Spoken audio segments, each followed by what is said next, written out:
Pai, nós glorificamos ao Senhor, porque o Senhor não ficou naquele túmulo. O Senhor não ficou no céu, o Senhor desceu à terra. E não veio para ser servido, mas para servir e dar a vida em resgate de muitos. Nós estamos incluídos. E achado na condição de servo, o Senhor se humilhou até a morte. Morte de cruz.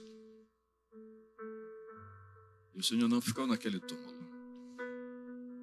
O Senhor se igualou a nós nos pecados, no sentido de carregar sobre si os nossos pecados, mas sem jamais pecar. O Senhor se igualou a nós na morte, mas venceu e ressuscitou. Nós também podemos ressuscitar, Pai, no dia a dia da morte do pecado. E temos a convicção da Tua vinda, da ressurreição final. Por isso dizemos, Maranata. Volta, Senhor Jesus.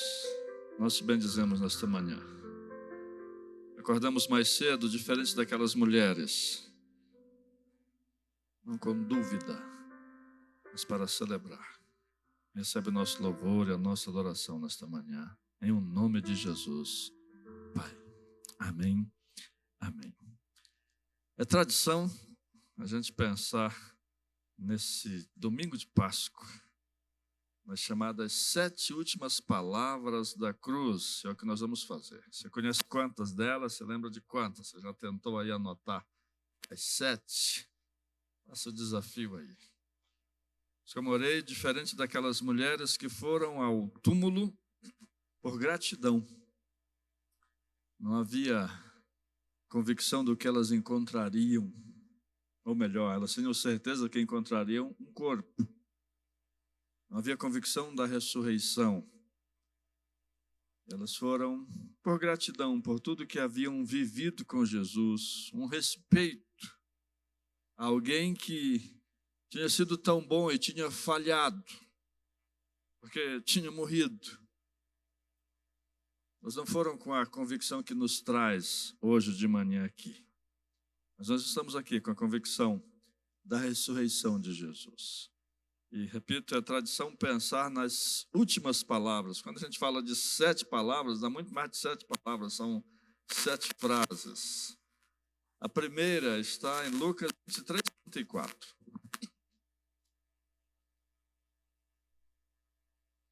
É o começo da dor da cruz. Embora não fosse o começo da dor de Jesus, porque ele havia passado a noite em tortura, em sofrimento. A politicagem dos judeus, aliada à politicagem romana, havia feito a condenação de Jesus na madrugada. O próprio Pilatos, que havia se envolvido tanto com os judeus, é acordado, um governador é procurado na madrugada. É um desrespeito e, ao mesmo tempo, uma prova de como, às vezes, algumas alianças elas são terríveis. Mas, naquela cruz, a primeira palavra de Jesus foi Lucas 23, 34. Pai, perdoa-lhes, porque não sabem o que fazem. As palavras não são registradas do que Jesus disse nos atos de tortura. Não é registrado o que Jesus mencionou quando colocaram aquela coroa de espinhos. Não é mencionado o que Jesus falou quando lhe cuspiam, quando lhe batiam na sua cara. Não é mencionado. Mas na cruz, que inicia o seu processo final de redenção da humanidade, a primeira palavra dele é: Pai, perdoa-lhes. As 7 palavras, elas nos ajudam a pensar nos momentos finais de Jesus e em tudo que ele estava sentindo e tudo que ele estava crendo e vivendo. E começar pedindo, Pai, perdoa-lhes porque não sabem o que fazem, é a convicção de Jesus sobre céu e inferno. Aqueles homens não estavam cometendo um pecado qualquer. E Jesus, aquele que veio para nos resgatar, para nos salvar da condenação do inferno, para nos salvar dos nossos próprios pecados, olha para aqueles homens e diz: coitados.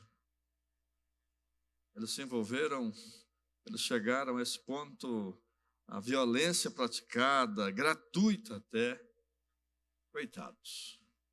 Mas conhecendo as consequências daqueles pecados, a palavra de Jesus não poderia ser outra. Pai, perdoa-lhes. A cruz é graça. Graça que salva, é graça que compreende, é graça que transforma. Para isso ele veio. Não veio para condenar, veio para salvar. A condenação já está garantida, a condenação já é real, já é a regra. Ele veio para salvar. E a sua segunda palavra na cruz é na mesma linha. É Lucas 23, 43. Jesus olha para aquele ladrão ao seu lado e diz para ele: em verdade eu te digo que hoje estarás comigo no paraíso. Só que essa palavra, ela se torna ainda muito mais forte quando você lê Mateus 27, 44.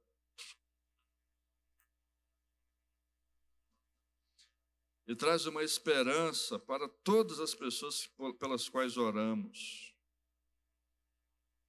Mateus 27 é a narração da crucificação de Jesus, e do 33 em diante fala muito das blasfêmias. Versículo 39 fala das blasfêmias, e assim vai, de igual modo, versículo 41, os principais sacerdotes, o povo que passava por ali, zombava de Jesus, e nesse conceito, nessa lista de quem estava zombando de Jesus, o versículo 44 diz: e os mesmos impropérios, as mesmas ofensas, as mesmas humilhações, lhe diziam também quem? Se fosse carioca, né? Ladrões. Os dois. Jesus foi crucificado às 9h, morreu às 3h. Pela cronologia, essa é a segunda palavra. Portanto, aqueles dois ladrões, eles começam também blasfemando de Jesus. Talvez tenha sido antes do meio-dia. Mas em algum momento, entre 9 e provavelmente meio-dia, pela continuação da história, aqueles dois ladrões que estavam ali, talvez por catarse, talvez por outros sentimentos, estavam também zombando de Jesus. Que coisa! Eles já estavam condenados, mas parece que dava assim um certo gosto de vitória, de dizer: nós estamos condenados, mas tem um carinha aqui que era o bambambam, que fazia, que tal, que prometia. Meio que dava uma aliviada. Mas um deles, de repente, diz: espera aí, esse carinha não é normal. Esse carinha não é igual. Se volta primeiro para o outro ladrão, estica o pescoço e diz: está errado, nós estamos errados em ficar criticando ele. E se volta para Jesus e diz: Jesus, ainda tem chance para mim? Lembra-te de mim quando entrares no teu reino. E ali, nas últimas horas de vida, recebe a promessa: em verdade te digo. Lucas 23, 43.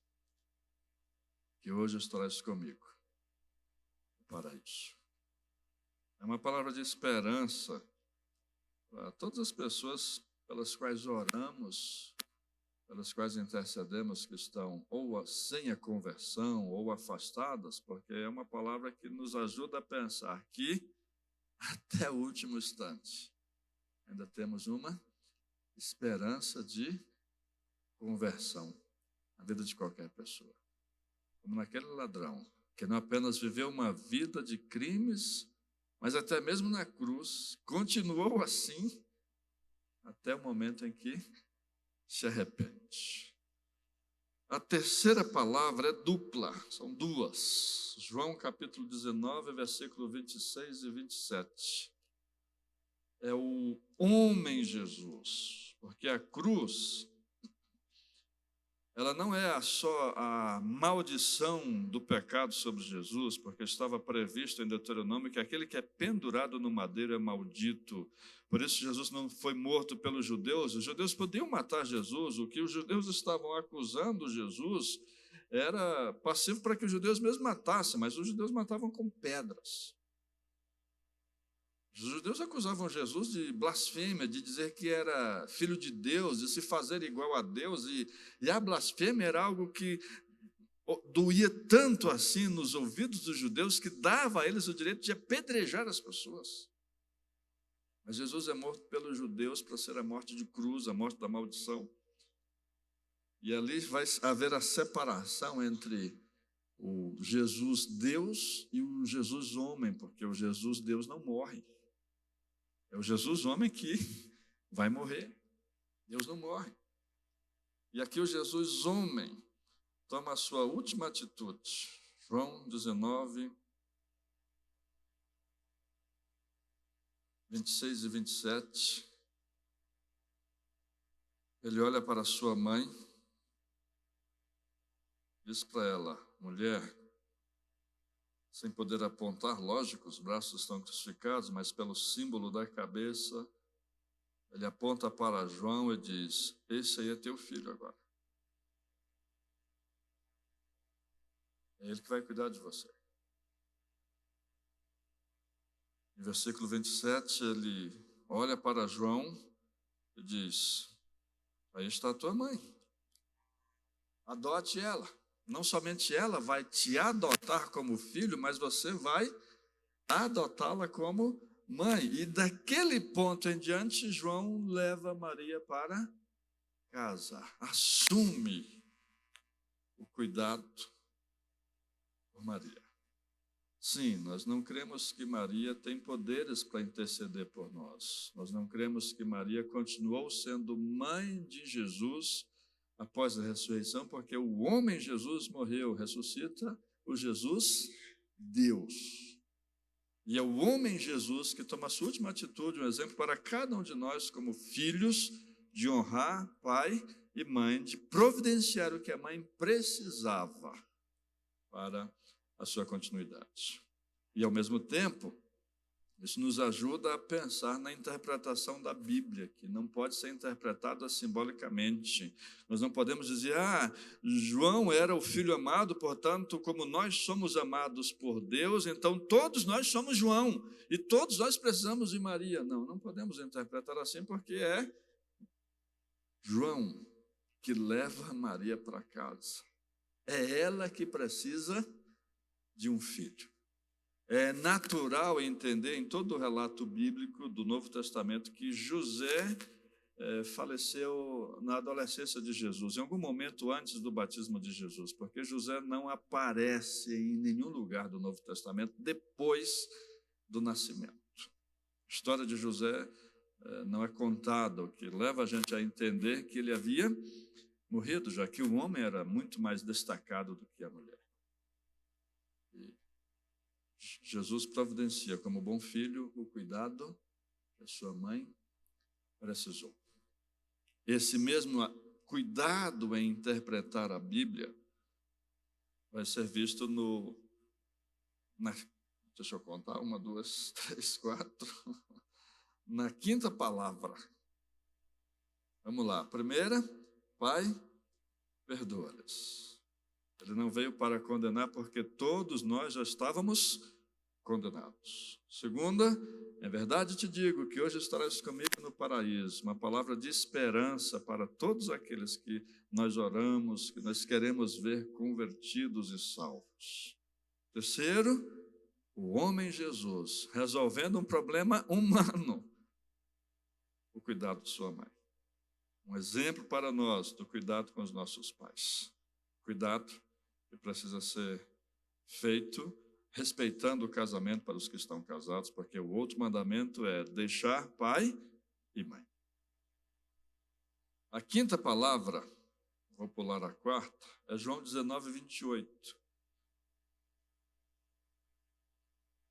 E eu estou pulando a quarta para ler a quinta, porque faz bem o aspecto aí da interpretação da Bíblia. A quinta palavra é tenho sede. Das 7 palavras, é a palavra João 19, 28. É a palavra mais difícil de explicar. Porque se você for ver as devocionais de internet sobre as 7 palavras da cruz, a sede sempre é colocada simbólica. E eu repito, as 7 palavras são um grande exemplo de como a gente pode interpretar a Bíblia, deve interpretar a Bíblia sem firulas, sem tentar achar segredos, sem tentar simbolizar tanto. O que diz João 19, 28 sobre sede? Porque quando você pensa em sede, você vai tentar então simbolizar, é a sede de justiça, é a sede de Deus. Mas olha o que diz exatamente o versículo 28 que a gente está lendo. Vendo Jesus que tudo já estava consumado para se cumprir a Escritura, ele disse, tenho sede. Então, por que ele pediu água? Para cumprir as Escrituras. Salmo 62. Havia uma profecia que o Messias pediria água e receberia vinagre. É como se Jesus tivesse lá um checklist. Ele está lá, morrer na cruz, ok. Nascer de uma virgem, ok. Ajudar os pobres, ok. Ressuscitar mortos, ok. Proclamar a libertação aos cativos, ok. Beber vinagre, opa, está faltando essa. E aí ele diz, eu tenho sede. E cumpre toda a Escritura. Porque em vez de vinagre, em vez de água, lhe dão vinagre. A quinta palavra é Jesus cumprindo toda a palavra de Deus. É o esforço de Jesus, a intencionalidade de Jesus para cumprir toda a palavra de Deus. Essa foi a quinta. Vamos voltar para a quarta então. Marcos capítulo 15. Repetindo, a Bíblia é literal. Sim, tem símbolos. Mas a leitura da Bíblia é a leitura direta, a leitura natural, sem ter que fazer arranjos. Em Marcos 15, a quarta palavra marca o início da morte de Jesus. É quando ele, na cruz, ele clama em alta voz, Eloi, Eloi, lama sabachthani. Ele está falando em aramaico. Ele deixa o grego, que era mais comum, deixa o hebraico, que era também muito comum, e fala o aramaico. Não há uma explicação do porquê, mas em aramaico ele disse, Deus meu, por que me desamparaste? E tem tanto o sentido de ali, a gente não tem como explicar isso, mas ali parece que começa a haver a separação total do Jesus humano com o Jesus divino. Ele começa a se sentir 100% humano, se preparando para a morte, como também é o desespero de alguém que pediu para não morrer. Senhor, se possível, passa de mim este cálice, e mesmo tendo feito essa oração, e mesmo tendo convicção de que iria passar por ela, e mesmo tendo enfrentado aquela noite de surras, de açoites, está doendo. E a sensação, as emoções são de, Deus meu, por que me desamparaste? Eu sei de alguns de nós que às vezes se sente assim, é natural. A gente às vezes olhar e pensar, Deus, onde o Senhor está neste momento? Esse aspecto é talvez do mais humano de Jesus, porque a gente tem em João 12, quando alguns gregos procuram ver Jesus, já é a chamada Semana Santa, já é ali quarta ou quinta-feira da semana que passou agora, e pensando nos gregos, Jesus promete aos seus discípulos: eu vim para isso, eu vim para alcançar todos, e os gregos, sim, representam toda a humanidade sendo alcançada. E já que eu vim para isso, eu vou pedir para não morrer? Não, eu vim para isso. Então, na quarta ou na quinta-feira, não lembro bem agora, ele promete que não vai temer a morte. Na quinta, antes de ser preso, ele ora 3 vezes: Deus, tira de mim este cálice. Ele muda o que ele havia dito em João 12, não no sentido de mentir, lógico, Jesus jamais mentiu, mas entenda os sentimentos envolvidos no ato da cruz. E agora, depois de encarar a cruz, de novo aquele turbilhão de sentimentos, e ele diz: Deus meu, por que me desamparaste? Bem humano, bem natural quando a crise aperta. Mas que logo passa. A vantagem de quem tem fé é que quem tem fé pode até ser honesto e dizer que está doendo, ou que não está entendendo, ou que não está concordando com o que está acontecendo. Mas quem tem fé ultrapassa essa fase e vai para a 6ª palavra, João 19:30. Os sentimentos mudam, ele volta à força, e com isso não quero dizer que ele estava fraco, mas é essa a angústia da cruz. A angústia é tão grande, os médicos que estão aqui vão confirmar isso, mas é o que está na internet, tá bom?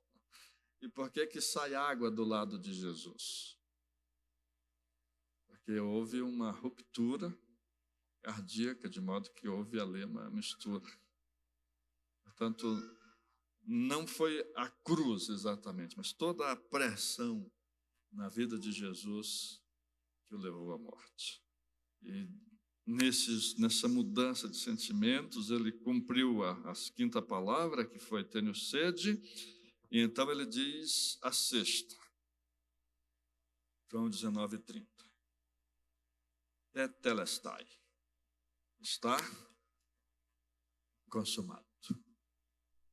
Eu cumpri tudo.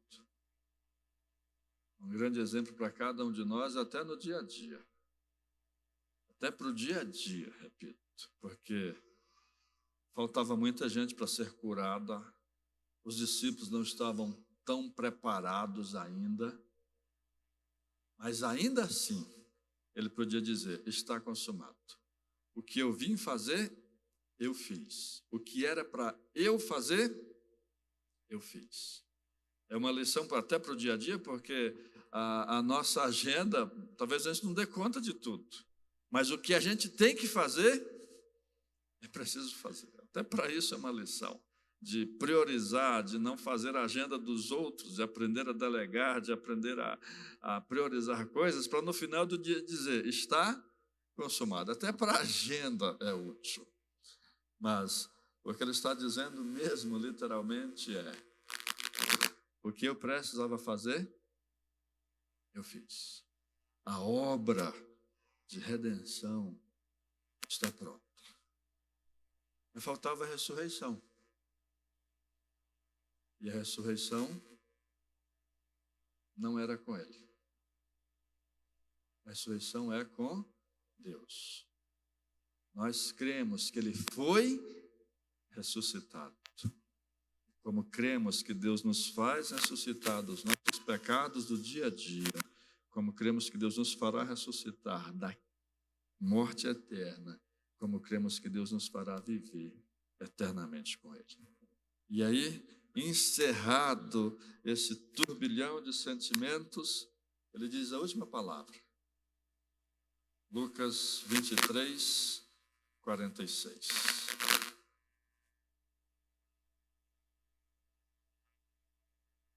sétima e última. Ele, num tom de vitória, porque todas essas palavras foram palavras gritadas, praticamente.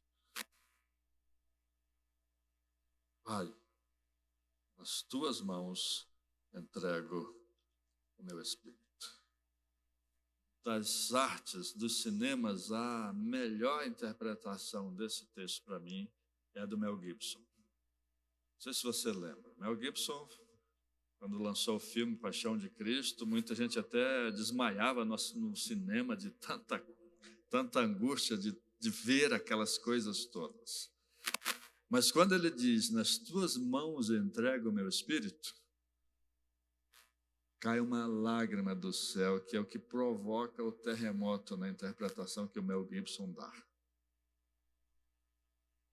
Quando ele morre, acontece um terremoto, mortos ressuscitam temporariamente, parece, e o véu do santuário se rasga de cima a baixo. Mas aquela ideia do Mel Gibson de cair uma lágrima é poética, lógico, mas é fantástica. Jesus morreu. Aquilo que não tem jeito aconteceu. Aquele que é o fim aconteceu. Os milagres sucedem, a morte. O centurião diz que percebe que ele era verdadeiramente o Filho de Deus. Os discípulos fogem, afinal de contas, Jesus está sendo condenado por querer ser o rei dos judeus. Ele não está condenado porque se disse igual a Deus, ele está condenado porque quer ser o rei dos judeus. E os judeus não querem um rei. São as mulheres que ficam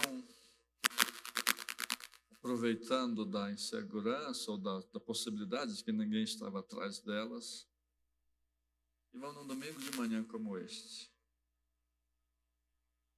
Repito, sem esperança. Elas foram por gratidão. Os homens, com seus sentimentos, estão frustrados e escondidos e parados. Mas elas, como sempre, gratas, sentimentais, louvado seja Deus por isso, vão até lá para trocar os ungüentos, os bálsamos, os perfumes, como era costume. E são elas que têm a grande surpresa. O morto não está mais morto. Ele não está aqui, mas ressuscitou. É por isso que nós estamos aqui, seguindo a tradição. Cedinho, o sol já raiou agora. A gente já vê pelos vitrais. Cedinho, para glorificar aquele que não está morto, mas ressuscitou. Nós já o glorificamos, nós já oramos e vamos fazer isso mais uma vez. Pai, no nome de Jesus, nós bendizemos o Teu nome, Pai. Porque o Senhor não nos deixou mortos em nossos pecados. Senhor, atende a oração de Jesus e olhou para nós como quem não sabe o que faz, como quem não tem condições de vencer o pecado. E da mesma forma que Jesus disse para aquele ladrão, o Senhor nos diz hoje também que o paraíso está garantido. E nós te adoramos, Pai, porque toda a obra foi consumada. O nosso desejo é também consumar a Tua obra que o Senhor nos deu. Pai, nos lembramos da grande comissão e de como ela ainda não foi cumprida. Assim, hoje nós te louvamos e renovamos o nosso compromisso com a santidade e com a multiplicação de discípulos. E fazemos isto, Pai, no nome de Jesus.